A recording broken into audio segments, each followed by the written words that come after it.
Everyone, welcome back to Sunday Live Show, and thank you so much, guys, for tuning in. Well, guys, I'm back again with the Sophie Stories, and today we're talking about my brother's keeper. Ayibo, guys, wazi wamugila okhathazile uDonga phambi kwabantu. Wavele wabiza umnakwethu to expose him and uNkosazana. Lalela guys, ukhathazile was trending #1 on social media, especially on Twitter.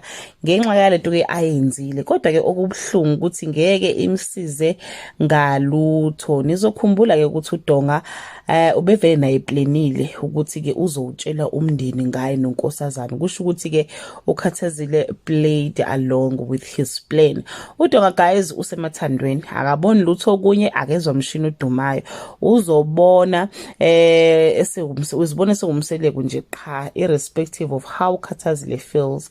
Bathi ke umndeni uzohlala naye phansi, Nkosi yami, one by one bezama ukumbonisa, kodwa ke akezwa lutho. Bathi ke kunhlanga zemuka nomoya. Kunalokho, he will propose his marriage to uNkosazana to make things official and forces ukuthi yena noKhathazile bashintshe ke uhlobo lomshado ukuze ezokwazi ukufaka unumber 2 wakhe, angabi nestress selokhu ke ejika kungazi ukuthi uye kuphi. uKhathazile, guys, bathi uzovela pakisha imthondlana yakhe ke alahleke kungaziwa ukuthi ushone kuphi, afune umndeni wonke. But nalokho, guys, ulahleka kwakhe ngeke kushintshe ke umqondo kaDonga. uDonga ufuna ukuthatha ke uNkosazana as unumber 2. Asazi ke, guys, ukuthi yozala Nkoboni.